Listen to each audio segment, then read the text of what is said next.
ગુજરાત માદક પદાર્થોની હેરફેરનું એક મહત્વનું કેન્દ્ર બનતું જાય છે અને દુઃખની વાત એ છે કે એનો ઘરેલું ઉપયોગ પણ વધતો જાય છે. આપણી યુવા પેઢી છે એ નશાના રવાડે ચડવાનું ચાલુ થયું છે. જે સરહદના રાજ્યો છે એમાં પંજાબ છે એ ઉડતા પંજાબ થઈ ગયું છે. આપણે એ જોવાનું રહે છે કે ગુજરાત એ ઉડતા ગુજરાત ના બની જાય. નમસ્કાર, તપોભૂમિ ગુજરાતના ડિજિટલ પ્લેટફોર્મ TGNમાં આપનું ફરીથી સ્વાગત છે. આજે આપણે વાત કરવી છે ગુજરાતની જે દરિયા કિનારે જે વારંવાર પકડાય છે એ માદક પદાર્થોની. ઈશ્વરે આપણને બહુ જ લાંબો દરિયા કિનારો આપ્યો છે. આખા દેશની અંદર સૌથી મોટો દરિયા કિનારો, લગભગ 2200 કિલોમીટર દરિયા કિનારો છે એ આપણને ગુજરાતને આપ્યો છે. પરંતુ આ જે દરિયા કિનારો છે એ જ માદક પદાર્થોની હેરફેરનું મહત્વનું કેન્દ્ર બનતું જાય છે. આપણે છેલ્લા 5 વર્ષની વાત કરીએ તો 5 વર્ષમાં 13,600 કરોડના માદક પદાર્થો પકડાયા છે. 2025-26ની વાત કરીએ તો 3,727 કરોડના માદક પદાર્થો પકડાયા છે અને 2026ની વાત કરીએ તો મે મહિનાની અંદર 1,150 કરોડના માદક પદાર્થો પકડાયા છે.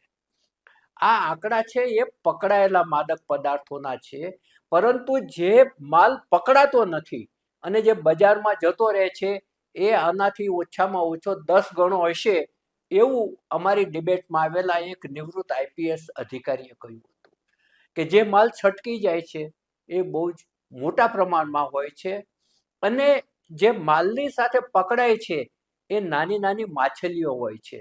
અને ક્યારેક તો હવે નવી પદ્ધતિ લાવ્યા છે કે પ્લાસ્ટિકની બેગની અંદર માદક પદાર્થો પેક કરી દરિયાકાંઠે ફેંકી દેવામાં આવે છે ને આવો ન ધણિયાતો માલ પકડાય છે એ અલગ વસ્તુ છે. પરંતુ આની પાછળ જે ઇન્ટરનેશનલ માફિયાઓ છે ત્યાં સુધી કાયદાના હાથ હજુ પહોંચી શકતા નથી એવું લાગી રહ્યું છે. એટલું જ નહીં, આ માલ ક્યાં સપ્લાય થવાનો હતો એ પકડવામાં પણ ઘણી બધી જ લાંબી પ્રક્રિયા હોય છે, કારણ કે આનું નેટવર્ક બહુ જ ગૂંચવાડા ભર્યું હોય છે. પરંતુ આ જે માલ પકડાય છે એ પણ એક આવકાર્ય બાબત છે. આપણે આપણા જે કોઈ તંત્રો આ પકડતા હોય એને ચોક્કસપણે અભિનંદન આપવા જોઈએ. અને અત્યારે જે ભાજપની સરકાર છે એણે શરૂઆતથી જ કહ્યું હતું કે માદક પદાર્થો પકડવાનું રાખો, એને કારણે આ વધારે પકડાય છે એવું સરકાર તરફથી કહેવામાં આવી રહ્યું છે. હવે આ જે માલ પકડાય છે એની સાથે સાથે આપણે બીજી વાત કરીએ કે અહીં જે ગુજરાત છે એની અંદર માલ આવ્યા પછી એ જાય છે ક્યાં, એ બહુ જ સંશોધનનો વિષય છે. અહીંથી બીજા રાજ્યોમાં સપ્લાય થાય છે અને બીજા દેશોમાં પણ સપ્લાય થાય છે. એટલું જ નહીં, એનો ઘરેલું ઉપયોગ પણ વધતો જાય છે. ઘરેલું ઉપયોગનો અર્થ એ થયો કે આપણી યુવા પેઢી છે એ નશાના રવાડે ચડવાનું ચાલુ થયું છે. આપણે ત્યાં એક બહુ જ મોટી, જે વર્ષો જૂની મોટી વિચારનું પીઠબળ આપતી એક વાત છે એ છે કે જ્યારે તમે લશ્કરથી તમારા દુશ્મન રાષ્ટ્રને તમે હરાવી ના શકો તો તમારે એની યુવા પેઢીને માદક પદાર્થોના રવાડે ચડાવી દેવી. આ એક મનોવૈજ્ઞાનિક તથ્ય છે. એટલે તમે જુઓ કે સરહદના રાજ્યમાં પંજાબ તો લપેટાઈ જ ગયેલું છે ને એમાંથી ઉડતા પંજાબ પિક્ચર પણ આવી ગયું.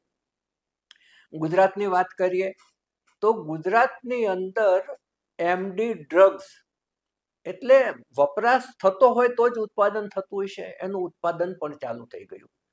છેલ્લા 5 વર્ષમાં તમે જુઓ તો વડોદરા, ભરૂચ, સુરતનો આજુબાજુનો એરિયા, નવસારી, વાપી, આ બાજુ કેટલીક GIDC માંથી પણ એવી ફેક્ટરીઓ પકડાય છે જે MD ડ્રગ્સ બનાવતી હતી અને ફાર્માસ્યુટિકલ કંપનીના ઓઠા હેઠળ આ માલ બનાવવામાં આવતો હતો અને વેચવામાં આવતો હતો. ભરૂચ પાસે GIDC માંથી એક જે ફેક્ટરી પકડાઈ એ ઓર્ડર પ્રમાણે માલ બનાવી આપતી હતી અને એનો માલ દિલ્હી, મુંબઈ અને કલકત્તા સુધી જતો હતો. જ્યારે કલકત્તામાં માલ પકડાયો ત્યારે કલકત્તાની પોલીસ પગેરું શોધતી આ જીઆઈડીસી સુધી પહોંચી હતી. અને એ વાત ગયા વર્ષે બહુ જ વિસ્ફોટક રીતે બહાર આવી હતી. અને એના પર અમે એક ટીવી ચેનલની અંદર ડિબેટ પણ કરી હતી. એટલે આખી જે ઘટના છે એ મને પૂરેપૂરી યાદ છે. હવે આ જે એમડી ડ્રગ્સ બનવાનું થયું છે, વપરાશ વધવાનું થયું છે, એની સાથે સાથે નાના નાના પેડલર હોય છે, એ શૈક્ષણિક સંસ્થાઓનો આજુબાજુ ફરતા હોય છે, પાનના ગલ્લે હોય છે. આજે એ માટે અમદાવાદનો સિંધુ ભવન રોડ અને એસજી હાઈવે બદનામ પણ થઈ ગયા છે. વચ્ચે પોલીસે ત્યાં ઝુંબેશ ચલાવી હતી અને એમ કહ્યું હતું કે અમને કાંઈ મળ્યું નથી. પરંતુ જ્યારે જાહેર કરીને કોઈ ઝુંબેશ ચલાવવામાં આવે ત્યારે જે કોઈ આવા ધંધાદારીઓ હોય છે એ પોલીસ કરતાં વધારે ચાલાક હોય છે અને એ કશું જ એને હાથમાં આવવા દેતા નથી. આ એક સહજ પ્રક્રિયા છે. એક બહુ જ સારી વાત અને એક આનંદ થાય એવી વાત એ છે કે વડાપ્રધાન શ્રી નરેન્દ્ર મોદીએ ગઈકાલે જે નશા મુક્ત યુવા ફોર વિકસિત ભારત સંકલ્પ અભિયાનનો પ્રારંભ કરાવ્યો એ બહુ જ એક આશાસ્પદ બાબત છે. કારણ કે યુવા પેઢી છે એ અત્યારે ફ્રસ્ટ્રેશન્સમાં છે, થોડી નિરાશ પણ છે, થોડી એકલતા પણ ફીલ કરે છે. કેમ કે આપણે જે સંયુક્ત કુટુંબમાં રહેતા હતા એમાંથી હવે આપણે વિભક્ત કુટુંબમાં રહેતા થયા છીએ. એટલે કોઈ યુવાનનો જો ફ્રસ્ટ્રેશન્સ હોય તો એના મમ્મી પપ્પાને જલ્દી નજરમાં નહીં આવે. પેલા સંયુક્ત કુટુંબ હતું તો કાકા કાકી, મામા મામી, ભાભી, મોટી બેન કોઈને કોઈના ધ્યાનમાં આવી જાય અને એને આશ્વાસન આપતા હતા અને એમાંથી બહાર કાઢી લેતા હતા. જ્યારે અત્યારે ડિપ્રેશન અને હતાશ થયેલા જે યુવાનો હોય છે એ લોકો બહુ જ ઝડપથી નશાના રવાડે ચડી જતા હોય છે. આમાં એવું નથી કે ધનિક લોકો જ ચડે છે. અત્યંત સામાન્ય વર્ગના, ગરીબ વર્ગના, લોઅર મિડલ ક્લાસના છોકરા છોકરીઓ બંને આ બાબતમાં રવાડે સહજ રીતે ચડી જાય છે. કારણ કે એ કોઈને કોઈ ફ્રસ્ટ્રેશન્સમાં હોય છે, અથવા તો દેખાદેખી હોય છે, અથવા તો એક ફેશન હોય છે, અથવા તો પોતે પછાત ના ગણાય એટલા માટે બીજા લોકોની સાથે ગાંજાની સટ લેતા થઈ ગયા. તમાકુ કાઢી અને જે સિગરેટ હોય છે એને ગાંજો ભરવામાં આવે અને એના એક બે કસ ખેંચી લેતા હોય છે અને એમાંથી પછી એક કાયમી એને ટેવ પડી જતી હોય છે.